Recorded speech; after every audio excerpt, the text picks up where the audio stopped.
여보, 이거 얼마짜리야? 뭐, 선물이 얼만지 물어보는 사람이 어디 있어? 이 브랜드면 비쌀 텐데. 비쌌지. 정말 큰 맘 먹고 산 거야. 그래도 그냥 생일도 아니고 환갑이잖아. 당신 혹시 카드 만들었어? 아니면 나 몰래 돈 숨겨놨어? 어? 그런 거 아니야? 그런 게 아니면 당신이 이런 돈이 어디서 나? 당신이 무슨 능력이 있어서 이런 걸 사느냔 말이야. 돈도 못 벌고 나한테 용돈 다 쓰면서 명품 가방을 어떻게 사? 그만해. 애들 있는 앞에서. 애들이 있는 게 중요한 게 아니고 이 돈이 어디서 났냐고? 내가 그 돈을 당신 주머니에서 훔치기라도 했을까 봐 그래. 어쨌든 그 돈이 다 내가 번 돈일 거 아니야? 오늘 이야기 속 주인공은 63세 유상철 씨입니다. 그리고 그의 아내에 관한 이야기이죠. 유 씨는 평생 가족을 먹여 살린 평범한 가장이었습니다. 하지만 이제 그 쓰임이 다했죠. 은퇴 후에 삶이 이렇게 될 줄 알았더라면 좀 더 이기적으로 살 걸 그랬다고 생각했습니다. 아니, 미련하고 우직하게 직장에 다닐 게 아니라 차라리 식당이라도 차려서 은퇴 시기를 미루는 게 현명한 결정이었을 것 같았습니다. 그래서 최대한 오랫동안 경제적 능력을 유지하는 게 집안에서, 아니 아내에게 존중받는 방법일 것 같았죠. 반대로 말하자면 그러지 못했기 때문에 은퇴한 지금 유 씨가 아내에게 무시를 당하고 사는 것이었습니다. 이제는 하루하루 아내에게 용돈을 받았을 때마다 잔소리를 들어야 했습니다. 거기까지라면 유 씨도 억울하지 않았습니다. 이제는 돈을 못 버니 식충이 취급을 하며 가족들 앞에서도 유 씨를 깎아내리며 면박을 주는 아내를 보고는 도저히 참을 수가 없었습니다. 돈을 못 버는 남편은 이제 가장 취급도 하지 않는 아내. 아내와는 단 하루도 더 같이 살고 싶지 않았습니다. 유 씨는 아들이 둘, 딸이 하나 있었습니다. 자식 셋 키우기에 부족한 살림은 아니었습니다. 꽤나 잘 나가는 공기업에 다녔던 터라 안정적이었고 연봉도 높은 편이었습니다. 유 씨가 결혼 직전에 부모님에게 받았던 아파트도 큰 몫을 했습니다. 그래서 아내가 다니던 직장을 그만두고 전업주부가 된 뒤에도 어렵지 않게 살아갈 수 있었죠. 그리고 자식들 모두 독립을 시켰습니다. 큰아들은 벌써 아이들도 있었죠. 둘째 아들도 결혼을 했고 막내딸도 직장 근처에서 자취를 하고 있었습니다. 다들 좋은 대학을 나와서 유학을 다녀온 자식도 있었습니다. 그러니 앞으로는 제 앞가림 잘하며 살겠지 싶었습니다. 자식 농사는 이 정도면 어느 정도 일단락되었다고 생각했습니다. 둘째 결혼할 때 그렇게 많이 지원을 해주면 막내는? 민지도 똑같이 해줘야 해? 그럼 똑같이 해줘야지. 잘 나가는 남편 만나면 되지. 뭐, 요즘 세상이 그런 세상인가. 그러니까 민혁이도 적당히 해주자고. 몇 년 전 둘째 아들 민혁이 결혼을 앞두고 있던 어느 날이었습니다. 큰아들 때도 유 씨와 아내의 의견 차이 때문에 실랑이가 있었습니다. 유 씨는 적정선을 찾고 싶어 했고 아내는 아들이니 기죽지 않게 최대한 많이 지원해주고 싶어 했습니다. 그리고 아내가 울며 불며 사내 못 사내 하는 바람에 어느 정도 아내의 뜻에 따르게 되었습니다. 고집이 센 아내를 이길 방법을 유 씨는 알지 못했죠. 나도 퇴직금으로 뭐라도 해볼까 싶어. 퇴직금? 그래. 쉴 만큼 쉬었으니 나도 뭘 좀 해야지. 아직 젊잖아. 앞으로 20년은 할 수 있는 일이 뭐가 있을까 그 고민 중이야. 하긴 뭘 해. 심심하면 가게에 나와서 도우면 되지. 아내는 10년 전 카페를 차렸습니다. 자식들이 큰이 나가서 사회생활을 해보고 싶다기에 모아둔 돈으로 차린 가게였습니다. 프랜차이즈 카페가 아니고 작은 규모라 큰 수입은 없었지만 그래도 지난 10년간 꾸준히 안정적인 돈을 벌고 있었습니다. 좀 더 나이 들어도 할 수 있고 직원도 하나 있기에 참 잘했다 싶었습니다. 유 씨도 은퇴 후에 이렇게 종종 아내의 카페에 나와서 일을 거들었습니다. 그런데 퇴직금으로 뭘 해보겠다는 유 씨의 말에 아내의 표정이 좋지 못했습니다. 다들 퇴직금으로 투자를 하거나 사업을 해. 100세 인생인데 남은 인생이 너무 길잖아. 그래도 열심히 살아왔기에 미래를 도모할 수 있다는 게 참 다행이었습니다. 그런데 계속되는 유 씨의 말에 아내가 머뭇거리며 말했습니다. 당신 퇴직금이 어디 있어? 무슨 말이야, 그게? 민혁이 결혼할 때 쓰고 민지 호주 다녀올 때 쓰고 남은 게 어디 있다고 그래? 뭐, 아내의 대답에 황망한 기분이 들었습니다. 그것과 퇴직금이 무슨 상관인가 싶었죠. 그럼 그 돈이 다 어디서 나왔다고 생각한 거야? 적어도 퇴직금은 아니었습니다. 적금 들어놓은 것도 있고, 예금도 있을 거고, 여태 모아둔 돈이 있잖아. 유 씨는 주식도 하지 않고 달리 투자를 해본 적도 없었습니다. 안전하고 안정적인 게 최고라고 생각했습니다. 돈 관리는 아내가 했는데 유 씨가 적금을 알아보면 아내가 가입하는 시기였습니다. 그래서 매달 월급을 차곡차곡 쌓고 있는 줄 알았습니다. 사실 그게 말이야. 그런데 그걸 10년 전에 상의도 없이 빼서 주식에 투자했다는 아내. 순간 눈앞이 깜깜해지는 듯 했습니다. 주식이라니. 주식 열풍이 불었을 때에도 주변 사람들 모두 다 투자를 해도 유 씨는 한 번도 관심을 가진 적이 없었습니다. 하다못해 삼성전자도 사본 적이 없어서 바보 같다는 말을 듣기도 했었죠. 그런데 다른 사람도 아니고 아내가 주식 투자로 돈을 잃었다니 믿기가 힘들었습니다. 그래서 여태 번 돈은 주식으로 날리고, 퇴직금은 애들 결혼시키는데 썼다는 말이야. 다는 아니고 종종 유 씨가 물을 때면 노후 준비는 잘 돼 있으니 걱정 말라는 말만 반복했던 아내였습니다. 그런데 실상 뚜껑을 열어보니 텅텅 빈 상자였습니다. 그래서 내가 카페 차린 것도 나도 일을 해야겠어서 그런 거야. 어쨌거나 카페에서 계속 돈이 나오니까 잘 된 거지.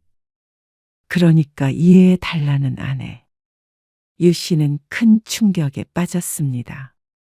돈이 있고 없고를 떠나서 그 모든 일을 아내 혼자 결정하고 혼자 덮어버리고 유 씨는 까맣게 몰랐다는 사실이었습니다.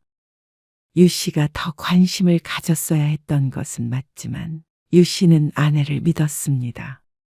설마 아니 이런 사고를 쳤을 거라고는 상상조차 못했죠. 아무튼간 그래서 우리도 이제 아껴야 해. 그러면서 사업을 할 돈까지는 없다는 아내. 그동안 도대체 뭘 위해 살아왔나 싶어서 허탈했습니다. 그렇다면 자식들 결혼할 때 그렇게까지 지원을 하면 안 됐던 것이었습니다. 그런데 어떻게 그렇게 생각 없이 돈을 썼는지 몰랐습니다. 유 씨와 아내는 한참을 서로 대화하지 않았습니다. 유 씨에겐 아내를 용서할 수 있는 시간이 필요했습니다. 퇴직 후 안 그래도 우울했던 차에 퇴직금까지 없다고 하니까 괴로웠습니다. 그게 한 달 이상 지속되자 아내는 화를 냈죠. 적당히 좀 하면 안 돼? 돈은 벌면 되는 건데 왜 그거 가지고 사람 피를 말리는 거야? 미안하다고 했잖아. 나도 괴롭다고. 당신한테 말도 못하고 얼마나 힘들었겠어? 평생을 일해서 번 돈이 사라졌다는데, 어떻게 하루아침에 괜찮아지겠어? 당신이 평생 번 돈을 다 날린 게 아니지. 애들 교육시키고 우리 잘 생활하고 했으면 된 거잖아. 그래도 크게 돈 걱정 안 하고 살았으니 그걸로 만족하자는 아내. 유 씨도 아내와 이혼을 하지 않는 이상은 이렇게 지내면 안 된다는 사실은 알고 있었습니다. 이미 벌어진 일이고 돈을 되찾을 수도 없으니 말이죠. 그리고 아내는 그 뒤로 열심히 일을 하고 있었습니다. 생활비에 보태려고 돈을 벌기 시작했다는 아내의 말에 마음이 약해졌습니다. 결과적으로 아내가 카페를 하고 있으니 유 씨가 은퇴 후에도 안심하고 쉬었던 것도 있었죠. 유 씨는 과거는 잊기로 했습니다. 아직 젊은이 앞으로가 중요하다고 생각했습니다. 꼭 식당이나 카페를 차려야 하는 것도 아니었고, 찾아보면 유 씨가 일할 수 있는 직장이 있을 것이었습니다. 아니면 카페에 직원을 쓰지 않고 유 씨가 일을 해도 되고 말이죠. 그때부터 유 씨는 새 직장을 알아보기 시작했습니다. 올해는 사업 구상을 하면서 쉬려던 계획이 크게 수정되었습니다. 시간이 지나자 아내와 유 씨의 사이는 회복이 되었습니다. 여보, 오늘 좀 나갔다 올 건데 현금이 좀 필요하네. 어딜 가는데? 강석이네 만나러 가는데 회비를 내야 해서 그래. 오랜만에 모임 친구들을 만나게 되었습니다. 그래서 아내에게 말했더니 아내는 인상을 썼습니다. 불만스러워 보이는 얼굴의 유 씨는 괜스레 눈치를 보게 되었습니다. 사실 생각해보면 돈 얘기가 나왔을 때 눈치를 봐야 할 사람은 아내였는데 더 이상 숨길 게 없는 아내는 오히려 당당했습니다. 내가 이제 아껴야 한다고 했잖아. 다른데 돈 잘 안 쓰잖아. 지난번에도 카드가 꽤 나왔어. 나가면 돈이니까 웬만하면 집에 있어. 아내의 말에 유 씨는 잠시 말을 잃었습니다. 그래봤자 일주일에 한두 번 외출할까 말까 하는데 그것조차도 돈이 나간다며 싫어했습니다. 하지만 이제 유 씨는 수입이 없으니 현금이 필요하면 이렇게 아내에게 용돈을 받아야 하는 처지였습니다. 그리고 유 씨는 그게 무척 불편했죠. 매번 이런 일이 반복되었습니다. 하지만 아끼려는 아내의 마음을 알기에 유 씨는 불평하지 않았습니다. 이왕 있기로 했으니 옛날 일은 입 밖으로 꺼내지도 않았죠. 그런데 유 씨의 아내는 그런 남편의 마음은 알아주지 않았습니다. 더 이상 돈을 벌지 않는 유 씨를 업신여기기 시작했죠. 아이고, 뭐야. 결제가 안 되네. 옛날 직장 동료를 만나서 일자리를 물어보고 막 헤어진 참이었습니다. 집으로 돌아가기 전에 편의점에 들러서 담배 한 갑을 사려고 하는데 카드가 되지 않았습니다. 잠시만요. 휴대폰으로 결제를 해도 실물 카드를 건네도 다 먹통이었습니다. 이거 이상하다. 아이고, 죄송합니다. 다시 올게요. 유 씨는 일단은 편의점에서 나올 수밖에 없었습니다. 어제까지만 해도 멀쩡하게 되던 카드가 왜 안 되는지 몰라 고개를 갸웃거렸습니다. 한 달에 얼마 쓰지도 않기에 한도가 넘었을 리는 만무했습니다. 유 씨는 집으로 돌아가 고객센터에 전화를 해보았는데 쓰던 카드가 유 씨 명의가 아니라 아내의 명의여서 확인이 어려웠죠. 유 씨는 다시 집을 나섰습니다. 겸사겸사 아내의 카페에 가볼 생각이었습니다. 여보, 나왔어. 아, 나 지금 바빠서. 단체 손님이 와 있어서 아내는 정신이 없어 보였습니다. 아직 직원이 출근하기 전이라 혼자서 바빴죠. 뭐라도 거둘 생각으로 카운터 안쪽으로 들어갔는데 아내가 짜증을 내며 말했습니다. 바쁜데 왜 그래? 설거지라도 해주려고 그러지. 지금 설거지가 문제인 줄 알아? 그냥 저기 밖에 앉아 있던가 해. 걸리적거려? 걸리적거린다는 말에 유 씨는 주춤주춤 고무장갑을 내려놓았습니다. 아내가 움직이는 동선에 방해가 되는 것 같아서 다시 나왔습니다. 손님이 대기하는 의자가 있었는데 거기에 앉아 있다가 또다시 느껴지는 아내의 눈총의 자리에서 일어났습니다.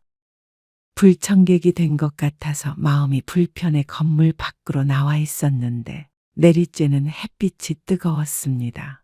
담배 한 대를 피며 기다리려고 해도 주머니는 비어 있었습니다. 20분쯤 기다렸다가 들어가자 이제야 비로소 아내는 한숨 돌리는 것 같았습니다. 말도 없이 왜 왔어? 물어볼 게 있어서 왔지. 당신도 좀 도와주고 하려고. 일할 때는 되도록이면 오지 마. 당신 와도 커피를 탈 줄 아는 것도 아니잖아. 배우면 되지 않겠어? 가르치는 게 더 힘들어. 요즘 날 더워서 손님 많단 말이야. 알았어. 다음부터는 연락하고 올게. 아내의 말에 유 씨가 뒤늦게 용건을 꺼냈습니다. 카드가 안 돼서 말이야. 담배 사러 갔다가 못 샀어. 유 씨가 지갑에서 카드를 꺼내 내밀며 물었습니다. 아, 그거. 아내는 카드가 왜 안 되는지 아는 눈치였습니다. 그런데 이어지는 아내의 말에 유 씨는 깜짝 놀랐습니다. 그거 정지시켰어. 뭐? 내 카드를? 당신 카드는 아니고 내 카드지. 엄연히 말하자면 그러면서 오늘 오전에 정지시켜버렸다는 아내. 어안이 벙벙했습니다. 유 씨가 쓰는 신용카드가 그것 하나밖에 없는데 그걸 상의도 없이 정지시켜버린 것을 이해할 수가 없었습니다. 이유가 뭐야? 당신이 카드가 뭐가 필요해?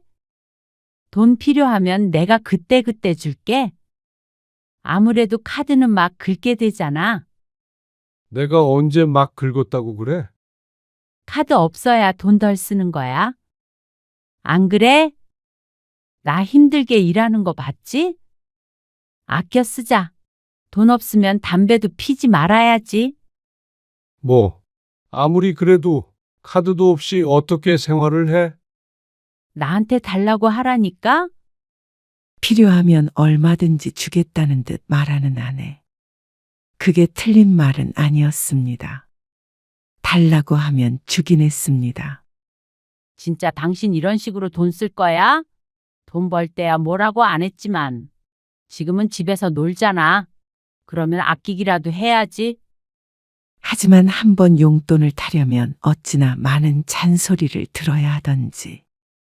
웬만한 일이 아니면 돈 달라고 하기가 싫을 정도였습니다. 그러니까 유 씨도 점점 자존감이 낮아지는 것 같았습니다. 그러던 어느 날이었습니다. 큰아들이 유 씨의 생일에 용돈을 보내왔습니다. 이렇게 큰 돈을 보냈어? 300만 원이 들어와 있었습니다. 아들에게 전화를 걸어 묻자 아들이 대답했습니다. 이번에 승진도 하고 보너스도 받아서요. 이렇게 제대로 챙겨드린 적은 없는 것 같아서요. 엄마한테는 말씀하지 마시고 아버지 하고 싶은 거 하세요. 유 씨의 사정을 큰아들은 어느 정도 알고 있었습니다. 유 씨는 이전 같았으면 아내에게 말하고 맡겼겠지만 이제는 그러지 않았습니다. 사람이 여윳돈이 없으니 자꾸만 작아지기에 유 씨도 비상금 정도는 있어야 할 것 같았습니다. 평생 비상금 한 번 숨겨본 적 없고 아내에게 다 주었었는데 나이 들어 이렇게 될 줄은 몰랐습니다. 두었다가 필요할 때 조금씩 쓰려고 했는데 그때가 조금 일찍 찾아왔습니다. 공교롭게도 11월이 아내의 환갑이었습니다. 잔치는 따로 하지 않고 가족끼리 모여서 식사를 하기로 했죠. 그런데 식사는 식사고 환갑인데 아무것도 안 주고 넘어갈 수가 없었습니다. 유 씨의 환갑에는 제주도 여행을 함께 다녀와서 따로 선물을 받진 않았지만 그래도 아내에게 작게나마 무언가 주고 싶었습니다.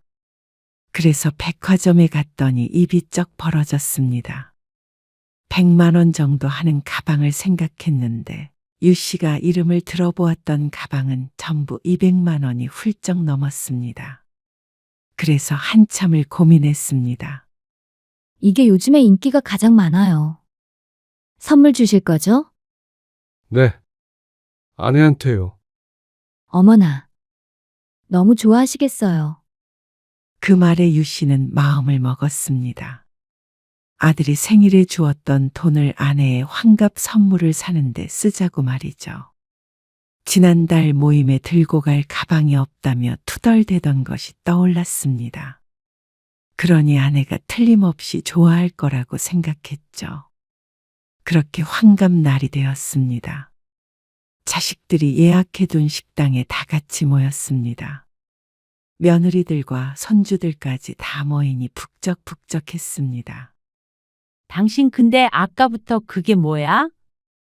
아내가 황 씨가 들고 있는 상자를 가리며 물었습니다. 내 선물 샀어? 뭔데? 이따가 뜯어봐. 유 씨가 웃으며 대꾸했습니다. 그러고 식사 자리가 무르익어가는 가운데 큰아들이 흰 봉투를 건네며 말했습니다. 생신 축하드려요. 어머, 고마워. 다 같이 모았어요. 유 씨는 봉투를 열어보더니 한박 웃음을 지었습니다. 그리고 유 씨의 차례였습니다. 여보, 이거 받아. 환갑 축하하고. 이게 뭐야? 아까부터 궁금하게. 아내는 유 씨가 내민 선물을 받아 상자를 열었습니다. 그러자 고급스러운 외관의 가방이 드러났습니다. 와, 좋은 거 준비하셨네. 우리 선물이 좀 초라해지는데? 둘째 아들이 너스레를 떨며 말했습니다.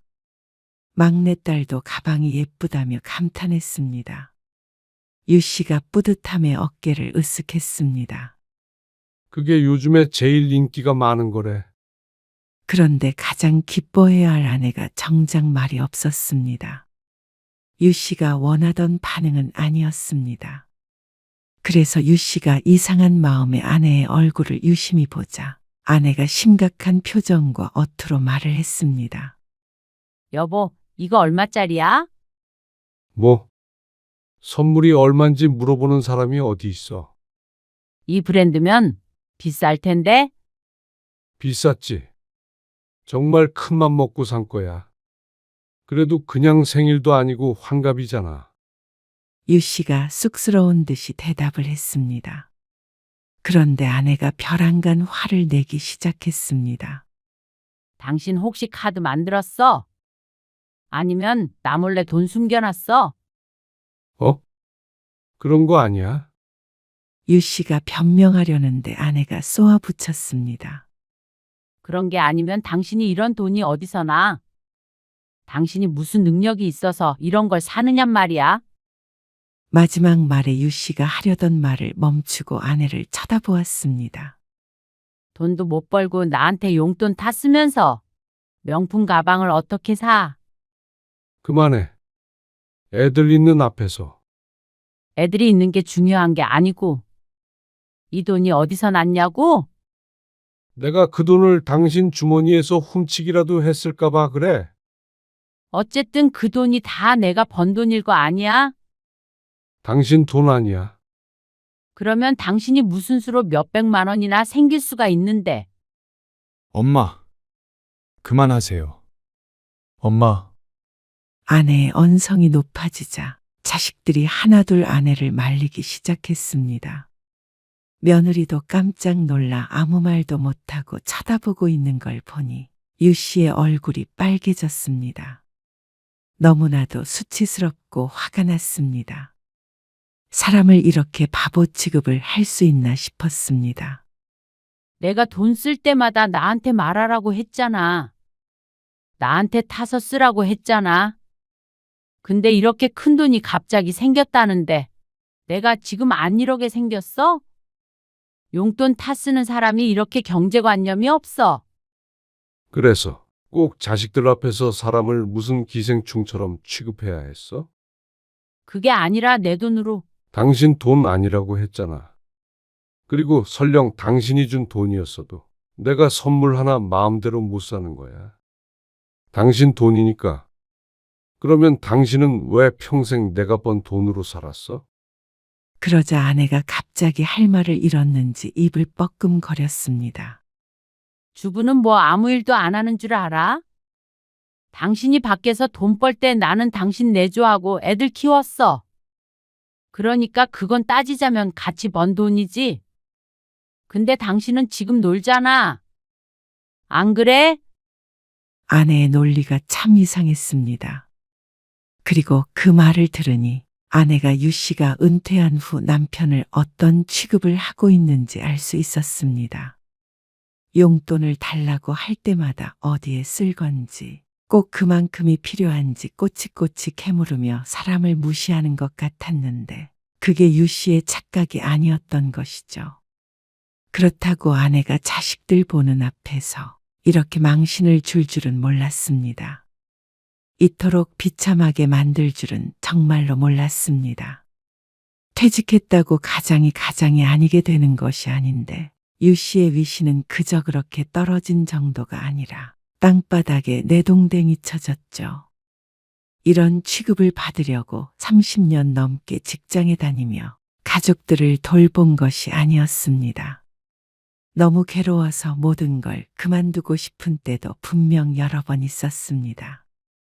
당연했습니다. 사회생활을 하다 보면 다들 겪는 것이었습니다. 하지만 부양해야 할 가족들이 있기에 버텼고 그걸 희생이라고 생각해 본 적이 없었습니다. 그런데 아내에게 유 씨는 쓰임이 다한 폐기물 같은 존재인 듯 했습니다. 이걸 아무렇게나 버리지도 못하고 돈 만드는 폐기물 말이죠. 돈 어디서 났냐니까? 엄마, 제가 몇 달 전에 아버지 드린 거예요. 뭐? 보너스 받았을 때라 아버지 비상금 하시라고 드렸어요. 엄마한테 말하지 말고 필요하실 때 개인적으로 쓰시라고요. 근데 그걸로 엄마 선물 사신 것 같은데. 그만하세요. 그러자 아내의 표정이 시시각각 변했습니다. 아차 싶기도 하고 부끄럽기도 하고 민망하기도 하고 놀라기도 하고 아주 여러 감정이 순식간에 지나갔습니다. 반면에 유 씨는 너무도 차갑고 무감각한 표정으로 앉아 있었습니다. 건들면 쨍그랑 소리가 날 것 같이 시린 표정이었죠. 선물이 마음에 안 들면 백화점 가서 환불해. 그 돈 당신이 가지면 되겠네. 여보, 환갑 축하하고. 괜히 나 때문에 분위기만 흐렸네. 나머지는 애들이랑 즐거운 시간 보내. 아빠, 가시게요? 너희들도 식사 맛있게 해라. 자리에서 일어나는 유 씨를 다들 말렸습니다. 아내는 그런 유 씨를 차마 말리지도 못하고 얼어붙어 있었습니다. 유 씨는 홀로 집으로 돌아왔습니다. 그 분위기에 다들 식사를 할 수 있었는지는 모르겠지만 아무 생각도 하고 싶지 않았습니다. 유 씨는 한참을 멍한 상태로 있었습니다. 아내가 주식으로 돈을 날렸다고 했을 때보다도 더 괴로운 상태였습니다. 사람은 누구나 실수를 할 수 있었습니다. 그래서 유 씨도 결국엔 아내를 용서하기로 했던 것이었습니다. 이해하는데 시간은 걸렸지만 그래도 아내도 마음이 힘들었겠구나 생각하며 자신도 있고 앞으로 나아가자 싶었습니다. 그런데 이번 일은 실수가 아니었습니다. 그건 아내의 진심이었습니다.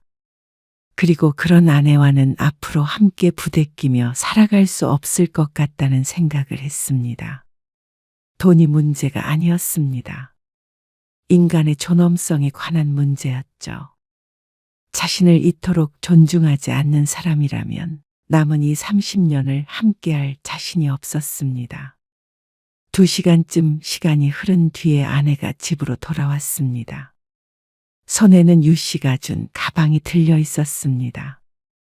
여보. 진작에 그렇게 말했으면 됐잖아. 괜히 애들 앞에서 못 볼 꼴 보였네. 아내의 말에 유 씨는 대답하지 않았습니다. 그러자 아내는 초조한 기색으로 주저리 말을 이었습니다.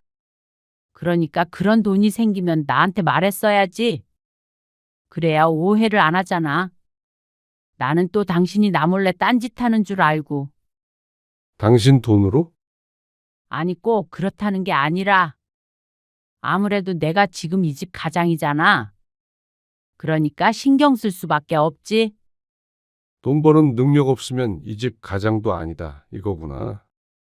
유 씨가 어처구니가 없어 묻자 아내는 오히려 유 씨를 이해하지 못하겠다는 듯이 말했습니다. 당신이 돈을 못 버니까 내가 벌겠다는데 왜 그렇게 예민하게 굴어? 내가 예민하다고? 그렇잖아. 아까도 그냥 그 돈 아들이 준 거다. 하면 될 거 가지고 따지니까 내가 욱했던 거지. 그리고 그런 소리 듣기 싫으면 진작에 다시 취직을 했으면 됐잖아. 맨날 일자리 구한다고 돌아다니면서 돈만 쓰더니 이게 뭐야? 아직도 집에서 놀고 있잖아. 내가 틀린 말 했어? 처음에 집에 들어오면서 사과하려는 기색을 보였던 것이 거짓말 같았습니다. 얘기를 하다 보니 화가 났는지 이제는 유 씨에게 따지고 있었습니다.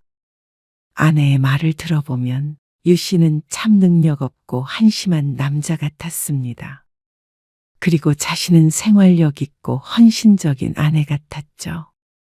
그래, 당신 말대로 능력도 없고 돈도 못 버는 남편이랑 사느라 고생 많았어. 이제 당신 돈 안 쓸 테까 걱정 마.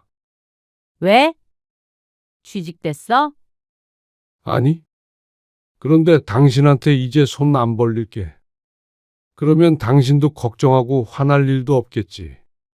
그럼 당신은 무슨 돈으로 살아? 그것도 내가 알아서 할게. 당신이 번 돈 당신 알아서 써. 이제 각자 살면 돼. 각자 살다니? 그게 무슨 뜻이야?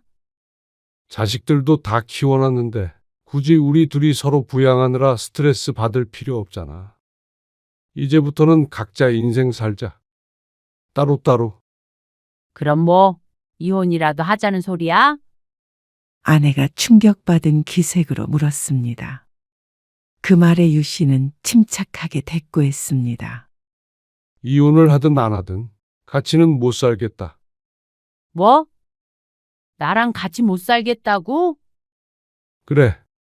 서류 정리는 차차 하더라도 당신이 집을 구해서 나갔으면 해. 그 말에 아내의 눈이 찢어질 듯 커졌습니다.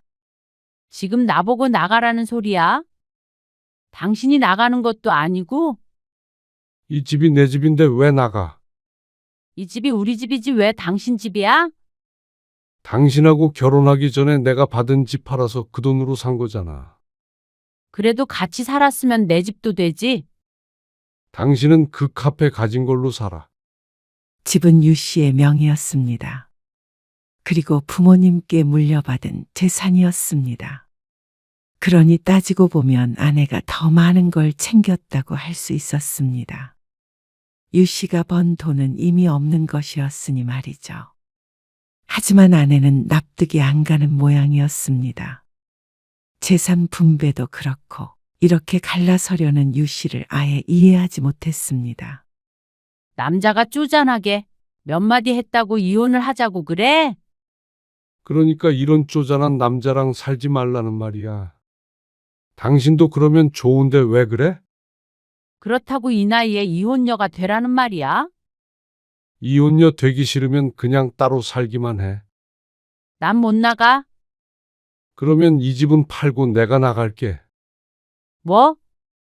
정말 1억이야, 당신? 아내는 절대 나갈 수 없다고 했습니다.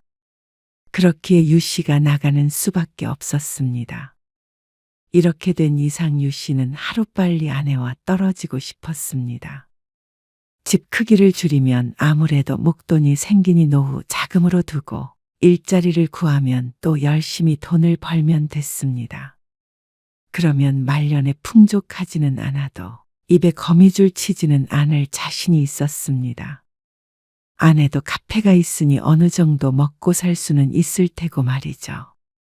그런데도 싫다고 하니 이해가 안 됐습니다.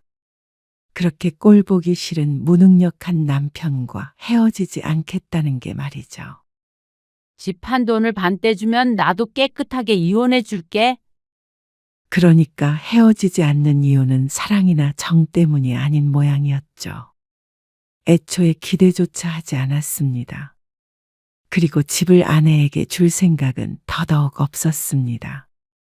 평생 번 돈을 날린 것도 모자라 집까지 줄 정도로 모자란 사람은 아니었습니다. 아내가 못 나가겠다고 하기에 유 씨는 집을 내놓았습니다. 그러자 아내는 울고불고 난리였습니다. 평생을 뒷바라지했더니 나이 들어 조강지처를 버린다고 말이죠. 자식들에게도 어찌나 전화를 해댔는지 모르는 자식이 없었습니다. 유 씨가 마음을 바꿀 생각이 없자 자식들도 긴급 회의를 한 모양이었습니다. 유 씨에게는 모질었지만 자식에게는 한없이 퍼주던 어머니였기에 외면할 수 없는 것 같았습니다. 서로 돈을 모아서 아내의 거처를 알아본 모양이었습니다. 당신 이렇게 갈라서는 거 후회할 거야?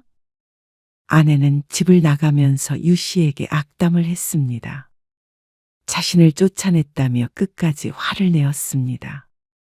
잘 살아보려고, 아끼려고 잔소리 좀 한 거 가지고 마누라를 쫓아내는 사람이 어디 있어? 세상 사람들한테 한번 물어봐. 이게 말이 되는지? 당신 혼자 잘 먹고 잘 살아. 일자리 못 구하면 당신이 무슨 능력이 돼서 혼자 살겠어? 외롭게 늙어 죽을 거야. 그래도 당신한테 도와달라는 소리 안 할 테니까 걱정 마. 유 씨는 아내와 그렇게 헤어졌습니다. 그리고 아내의 저주와는 다르게 유 씨는 금세 일자리를 구하게 되었습니다. 자주 만났던 친구들과 함께 작은 사무실을 열었습니다. 아직 크진 않지만 소소한 수입은 생기게 되었습니다. 집은 작은 방이 하나 있는 아파트로 이사를 했기에 금전적인 여유는 있었습니다. 본래 생각했던 인생 계획보다는 규모가 많이 작아지긴 했지만 그래도 안정적인 기분이 들었습니다.